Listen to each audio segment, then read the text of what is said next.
हाँ जी, नमस्कार आप सभी को। तो आइए दोस्तों, Rajasthan high court LDC exam के लिए हम ये मॉडल पेपर पढ़ने वाले हैं। राजस्थान जीके के ये क्वेश्चंस होने वाले हैं। 12 और 19 मार्च को आपका पेपर है और उस पेपर में आपको यहाँ से प्रश्न अवश्य देखने को मिलेंगे। तो दोस्तों, आप इस क्लास के आखिर तक जुड़े रहिएगा। एक बार आप अगर पहली बार जुड़ रहे हैं तो इस क्लास के आखिर तक जुड़े रहकर देखो, फिर है जो आपको पता चलेगा कि किस प्रकार के लेवल के प्रश्न हमने ऐड किए हैं। ठीक है दोस्तों, ये ऐसा ही समझो कि एक प्रकार का पेपर है राजस्थान जीके का, जिसमें हम कितने सही कर पाते हैं। ओके दोस्तों, बिना समय गंवाए शुरू करते हैं। पहला सवाल है, निम्न में से कौन सा युग्मक सही सुमेलित नहीं है। मेवाड़ में दोस्तों शाह आलमी और भिलाड़ी और जैसे चित्तौड़ी है, एलची शाह आलमी है, इस प्रकार के सिक्के चलाए गए थे। करौली में माणक शाही बिल्कुल सही है। कोटा में मदन शाही, गुमान शाही। धौलपुर में दोस्तों हमने पढ़ा था कई बार तमंचा शाही, कि भाई धौलपुर सबसे छोटा है तो इसको क्या पड़ता है, तमंचा पड़ता है गाल पर, है ना। तो आपका जो सही जवाब होगा सुमेलित नहीं, कौन सा नहीं है, ये धौलपुर नहीं है। ठीक है, इसलिए हमारा सही जवाब होगा ऑप्शन बी। प्राच्य विद्या प्रतिष्ठान की स्थापना कहाँ पर की गई, कई मर्तबा पढ़ा हुआ प्रश्न है पहले भी। तो दोस्तों ये कहाँ पर स्थित है, आपके जोधपुर में स्थित है और 1956 में इसकी स्थापना की जाती है। कब, 55 में इसकी स्थापना की जाती है। नौ सभ्यता किस नदी के किनारे स्थित है। दोस्तों देखिए, नोह सभ्यता जो है ना, ये किस नदी के किनारे स्थित है, तो याद रखना रूपारेल नदी के किनारे। ऑप्शन बी आपका राइट आंसर होगा। साबी नदी की बात करें दोस्तों, साबी नदी, तो आपकी जो साबी नदी है हम बात करें, ये जोधपुरा, ये साबी नदी है, जोधपुरा सभ्यता इसके किनारे स्थित है। ठीक है, और बाणगंगा के किनारे बैराट है दोस्तों, आप सभी को पता है बैराट है। कांतली के किनारे गणेश्वर है, आप सभी को पता है ना। आगे बढ़ते हैं, अगले सवाल की बात करें। महाराणा राज सिंह प्रथम के शासक बनने से पहले मेवाड़ के महाराणा कौन थे। तो राइट आंसर देखिए आपका होगा महाराणा जगत सिंह प्रथम होगा, राज सिंह प्रथम के शासक बनने से पहले। ठीक है, अच्छा सवाल है। और हम बात करें दोस्तों तो देखो, हाँ इस पर बात करते हैं। मान सिंह प्रथम को 7000 जात और 6000 सवार का मनसब कब प्रदान किया गया था, ये आपसे सवाल किया जा रहा है। तो दोस्तों राइट आंसर होगा आपका 1605 में किया गया था। ठीक है, यानी कि अकबर ने अपने राज्याभिषेक के 50वें वर्ष में, ठीक है, ये प्रदान किया था 7000 जात और 6000 सवार। ओके दोस्तों, याद रखना मार्च महीना था और मार्च 1605 में। अगला सवाल देखते हैं। लॉर्ड मेयो के अजमेर दरबार में किस राजा को आमंत्रित नहीं किया गया। लॉर्ड मेयो के अजमेर दरबार में 1870 में जो अजमेर दरबार लगा था, किस राजा को आमंत्रित नहीं किया गया था। तो याद रखना ऑप्शन सी आपका लॉक हो जाएगा। कोटा महाराव को इस अजमेर दरबार में आमंत्रित नहीं किया था। ठीक है दोस्तों, और बाकी जो जोधपुर के जो महाराजा थे, है ना, जैसे बीकानेर के महाराजा थे, ये भी यहाँ पर शामिल नहीं हुए थे। अगला सवाल है, इजलास खास की स्थापना किसने की थी। इजलास खास की स्थापना दोस्तों किसके द्वारा की गई थी। तो याद रखना महाराणा सज्जन सिंह के द्वारा की गई थी। ऑप्शन बी आपका लॉक हो जाएगा। बिल्कुल शानदार सवाल है। और हम बात करें, इनका जो शासनकाल रहा था 10 वर्ष का रहा था, 1874 से लेकर 1884 तक रहा था।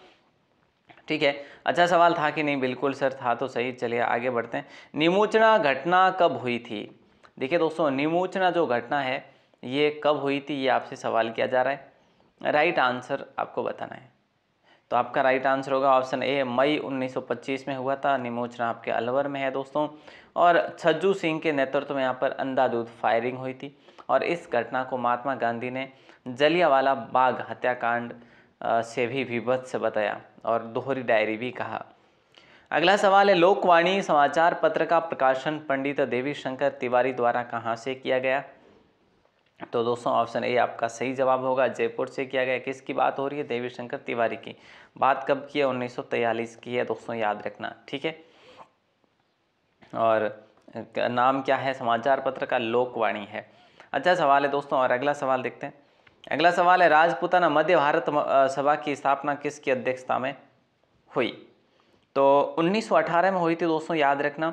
और चांदनी चौक जो आपका दिल्ली वाला है, वहाँ पर ये इस सभा की स्थापना हुई थी।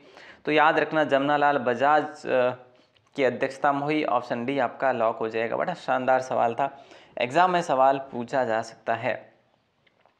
निम्न में ऐसे कौन सा युग्म सही सुमेलित नहीं है। निम्न में से कौन सा युग्म जो है वो सही सुमेलित नहीं है? तो गणेश लाल व्यास उस्ताद, बिल्कुल सर ये गणेश लाल व्यास जो है उस्ताद, हमने बात करी थी कल। हरिभाव उपाध्याय दास साहब के नाम से जाना जाता है उनको, ठीक है। और भोगीलाल पांड्या को राजस्थान का गांधी कहा जाता है, क्या ये सही है? नहीं। भोगीलाल पांड्या को दोस्तों वागड़ का गांधी कहा जाता है। कहाँ का? वागड़ का गांधी कहा जाता है। तो राजस्थान का गांधी सर किसको कहा जाता है? गोकुल भाई भट्ट को कहा जाता है, गोकुल लाल भट्ट या गोकुल भाई भट्ट को, ठीक है।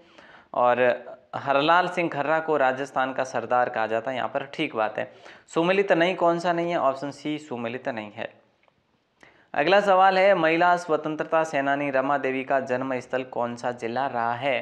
तो प्यारे दोस्तों राइट आंसर आप सभी का हो जाएगा जयपुर, ठीक है। जयपुर को लॉक करेंगे। ये रमा देवी स्वतंत्रता सेनानी की बात कर रहे हैं हम लोग, ठीक है। हाँ, 1930 और 1932 में जो सत्याग्रह हुआ था, सविनय अवज्ञा आंदोलन हुआ था, उसमें इन्होंने भाग भी लिया था और कई बार ये जेल भी जा चुकी है। अगला सवाल देखिए, लादूराम व्यास, अभय सिंह, गोकुलाल असावा और लक्ष्मीकांत का संबंध किस प्रजामंडल से था?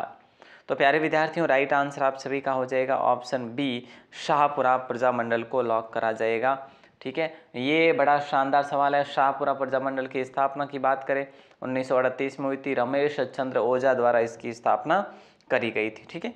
नेक्स्ट सवाल देखते हैं। नेक्स्ट सवाल है कि एकीकरण के समय के शासकों के संबंध में कौन सा युग्म सही सुमेलित नहीं है? ऐसा सवाल आपसे किया जा रहा है तो आप गलत तो करेंगे नहीं, है ना।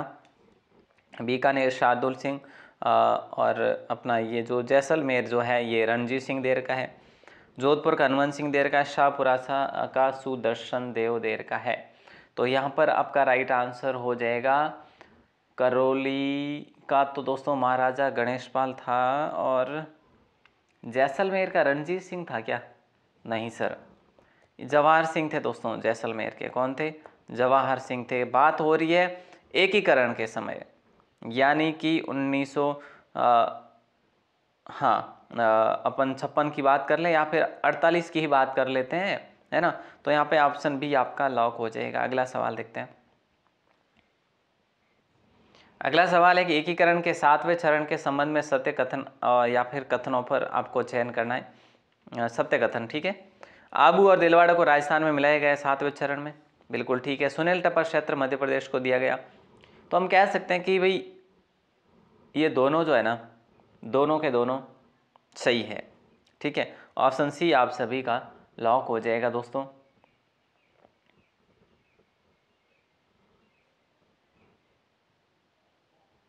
या फिर क्या, देखो ये तो सुनील टप्पा भी राजस्थान में मिलाया गया था। यानी सत्य की बात करें तो सत्य सिर्फ आपका एक ही है यहाँ पे, ठीक है। सत्य केवल एक ही है, यह आपका गलत है। मध्य प्रदेश में नहीं बल्कि राजस्थान में ही मिलाया था, है ना दोस्तों। आगे बढ़ते हैं, अगले सवाल को देखते हैं। अगला सवाल क्या कह रहा है कि विवाह के दौरान दुल्हन को दिया गया कलेवा क्या कहलाता है? विवाह के दौरान दुल्हन को दिया गया कलेवा क्या कहलाता है दोस्तों? तो आप सभी का राइट आंसर जो है क्या हो जाएगा बताइए? बोले सर हिरावणी। चलिए तो हिरावणी को लॉक कर देते हैं, है ना। यानी विवाह के दौरान दुल्हन को दिया गया कलेवा हिरावणी कहलाता है। और हम बात करें दोस्तों तो ओजण क्या होता है? तो ओजण जो होता है ना, वो बेटी को फेरों के बाद में जो दिया जाने वाला दहेज या संप्रेम भेंट रूपी जो होता है वो, ठीक है। अगला सवाल है, राजस्थान में सातुड़ी तीज कब मनाई जाती है? तो यहाँ पे आपका राइट आंसर क्या होगा? राजस्थान में सातुड़ी तीज मनाई जाती है भाद्रपद कृष्ण तृतीया को दोस्तों। इसे बड़ी तीज भी कहते हैं, इसे कजली तीज भी कहते हैं। और कजली तीज प्रसिद्ध कहाँ की है? बोले सर बूंदी की प्रसिद्ध है। और छोटी तीज जो है ना दोस्तों वो श्रावण शुक्ल तृतीया को मनाई जाती है। अगला सवाल है, कपिल धारा का मेला कहाँ पर लगता है? बताइए दोस्तों 65 का राइट आंसर, और जल्दी से आंसर देना है। कपिल धारा का मेला कहाँ लगता है? बारां, जोधपुर, बीकानेर, बाड़मेर। तो सीधी सी बात है, कपिल धारा का मेला जो है ऑप्शन ए आपका लॉक हो जाएगा। कार्तिक पूर्णिमा को ये मेला भरता है, शहरिया क्षेत्र में भरता है दोस्तों। और एक कपिल मुनि का जो मेला भरता है वो कोलायत बीकानेर में भरता है, ठीक है। अगला सवाल देखते हैं, गिरियर सर ने किस बोली को भिल्ली बोली भी कहा? कौन सी बोली को भिल्ली बोली कहा दोस्तों? तो यहाँ पे आपका राइट आंसर ऑप्शन सी को कर लें क्या? हाँ सर, बागड़ी को लॉक करते हैं। गिरियर सर ने बोली को भिल्ली बोली कहा दोस्तों। और बागड़ी बोली को क्यों कहा जाता है, क्योंकि ये डूंगरपुर और बांसवाड़ा क्षेत्र में बोली जाती है। ठीक है, ढाडी जो है ना ये आपके मारवाड़ी क्षेत्र की बोली है। धावड़ी की बात करें ये मेवाड़ी की उपबोली है। ठीक है, अगला सवाल देखते हैं दोस्तों, लेकिन अगला सवाल देखने से पहले आप सभी से रिक्वेस्ट है कि आप हमारे साथ कंटिन्यू जुड़े रहें और आप अपने स्तर भी तैयारी करें दोस्तों। अब आपका समय जो है बहुत कम रह गया, एग्ज़ाम नज़दीक है, इसीलिए कहना चाहूँगा कि बिना मेहनत के कुछ नहीं मिलता। क्योंकि देखो जब कुदरत चिड़िया को खाना देता है लेकिन उसके घोंसले में नहीं देता है ना, तो हाँ हम मेहनत नॉर्मली मेहनत कर रहे हैं कि भाई हाँ ठीक है हम पास हो जाएंगे, नहीं, तो आपको बेहतर मेहनत करनी पड़ी। आप पहले 4 घंटे मेहनत कर रहे थे तो आज 4.5 घंटे कर लो, यानी कहने का तात्पर्य अगर आप 12 घंटे पढ़ रहे थे तो इसको 13 घंटे करो, है ना। अब आपका समय नज़दीक है, आखिरी एग्ज़ाम के आखिरी 2 दिन तक आपको ज़्यादा स्ट्रेस नहीं लेना है, बिल्कुल आखिरी 2 दिन में स्ट्रेस नहीं लेना, इसीलिए वो 2 दिन और निकाल लो। पढ़ना भी नहीं है ऐसा भी समझ लो, है ना, तो ज़्यादा से ज़्यादा शांत मन से रहना है, तो इसीलिए अभी से आप लोग अच्छी तैयारी करें। चलिए दोस्तों, यहाँ पे क्या होगा राइट आंसर, निम्न में से कौन सा युग्म सही सुमेलित है। सही सुमेलित आपसे कह रहा है, ठीक है, तो यहाँ पे आपका राइट आंसर होगा, देखो ऑप्शन रडमल चंद श्रीधर व्यास, ये सही सुमेलित है। आगे बढ़ते हैं, अगला सवाल देखते हैं। अलेख्या संप्रदाय के प्रवर्तक कौन थे। देखिए दोस्तों, अलेख्या संप्रदाय के प्रवर्तक कौन थे, लाल गिरी जी थे या लाल दास जी थे। तो आप सभी का सही जवाब होगा लाल गिरी जी महाराज थे, जिनकी प्रधान पीठ की बात करें चूरू में है। ठीक है, ओके। और अगला सवाल है कि निम्न में से किस लोक देवता का मंदिर बापणी गांव में है। किस लोक देवता का मंदिर बापणी गांव में।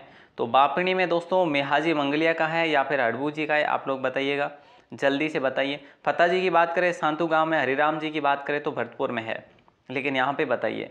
तो यहाँ पे आपका राइट आंसर होगा मेहाजी मंगलिया बापणी, मेहाजी मंगलिया बापणी। ठीक है, मेहाजी मंगलिया बापणी याद रखना। घोड़े का नाम किरण काबरा था, बापणी जोधपुर फलोदी में है। जैसलमेर क्षेत्र में पति के प्रदेश जाने पर उसके वियोग में गाए जाने वाले गीत को क्या कहते हैं दोस्तों। तो राइट आंसर आप सभी का हो जाएगा झोरावा गीत कहा जाता है, याद रखिएगा। और आगे बढ़ते हैं, ये जैसलमेर क्षेत्र में अधिक प्रचलित है। अगला सवाल देखो, निम्न में से कौन सा सुरशीर वाद्य यंत्र नहीं है। फूंक देकर बजाया जाने वाला करना है, बुंगल है ना, और आप कह सकते हैं सतारा भी है ना, लेकिन पखावज नहीं है ना दोस्तों, पखावज नहीं। पखावज एक कैसा अवनद्य वाद्य यंत्र, कैसा है, अवनद्य वाद्य यंत्र है, याद रखना। अगला सवाल है कालबेलिया स्त्रियों द्वारा भीख मांगते समय कौन सा नृत्य किया जाता है। भीख मांगते समय कौन सा नृत्य किया जाता है। तो याद रखना शंकरिया या बागड़िया, कौन से को लॉक करें बताओ। सर इसमें तो आप बागड़िया को लॉक कर दीजिए। ये चारों के चारों नृत्य तो हालांकि कालबेलियाओं के ही है, लेकिन भीख मांगते समय ऐसा कहा जाता है, तो ऑप्शन डी आपका सही जवाब होगा। कालबेलिया नृत्य को 2010 में यूनेस्को ने अपनी एक अमूर्त विरासत लिस्ट में भी शामिल किया है। अजारा की ओहरी और मोती महल भित्ति क्षेत्र किस चित्र शैली में देखने को मिलते हैं। तो जाहिर सी बात है दोस्तों, बहुत आसान सा सवाल है, राइट आंसर आप सभी का हो जाएगा ऑप्शन ए देवगढ़ शैली, जो कि मारवाड़, जयपुर और मेवाड़ का एक समन्वित रूप है। ठीक है, आपने ऑप्शन ए को चुना है, बिल्कुल ठीक है। खुंगाली आभूषण कहाँ पर पहना जाता है दोस्तों। राइट आंसर आप सभी का हो जाएगा खुंगाली आभूषण गले के अंदर पहना जाता है। गले में बहुत सारे आभूषण जैसे मांदलिया होता है, हंसली होती है, तिमड़िया होता है, मोहनमाल, मटरमाल है ना, चंद्रमाल, निम्बोरी है ना, और बहुत सारे और भी जैसे मंगलसूत्र वगैरह, कंठी वगैरह है ना। अगला सवाल है निम्न में से कौन सा युग्म सुमेलित नहीं है। असीरगढ़ दुर्ग टोंक में है क्या, बिल्कुल है। हापाकोट दुर्ग चौटन बाड़मेर में है क्या, हाँ जी है। इंद्रगढ़ का किला बूंदी में है क्या। इंद्रगढ़ का किला दोस्तों, सर इंद्रगढ़ का किला जो है हमारा नहीं है यहाँ पे बूंदी में, ठीक है। और नवलखा दुर्ग जो है ये झालरापाटन में है, बिल्कुल ठीक है। देखिए दोस्तों, ये ऑप्शन में ही गलत है, वैसे ये सारे के सारे सही ही है ना। असीरगढ़ भी टोंक में है, हापाकोट आपका छोटन है, इंद्रगढ़ भी बूंदी है, नवल का दुर्ग भी झालरापाटन। तो सारे के सारे याद रखेंगे, बिल्कुल सारे सुमेलित है। अगला सवाल आपकी स्क्रीन पर, जिसका आंसर आपको देना है 12 के कमेंट सेक्शन में। राजस्थान के तिथि युक्त देवालयों में सबसे प्राचीन मंदिर जो है ना वो कौन सा है? तो इसमें से राइट आंसर आपका क्या होगा ये आप कमेंट सेक्शन में बताएंगे। मैं वेट करूंगा कमेंट का।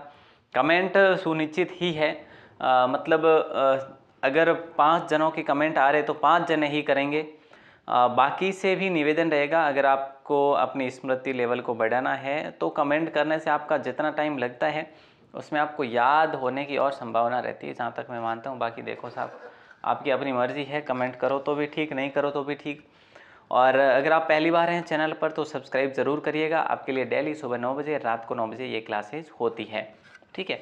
ओके साहब, और मैंने आपको ये भी बताया कि आप अगर गूगल पर जाते हैं, गूगल पर जाकर राजस्थान क्लासेज टाइप करते हैं, गूगल पर जाकर, ठीक है, राजस्थान क्लासेज टाइप करते हैं तो आपको आपकी अपनी वेबसाइट मिलेगी, वहाँ पर आपको फ्री PDF दी जा रही है।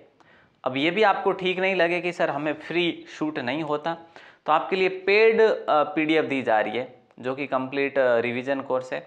वो आपको दी जा रही है राजस्थान 360 ऐप पर, राजस्थान 360 एप्लीकेशन पर इसको इंस्टॉल करना पड़ेगा। सभी के लिंक डिस्क्रिप्शन में दे रखे हैं, तो आप ज़रूर से ज़रूर देखिएगा। ऑल द बेस्ट दोस्तों, धन्यवाद।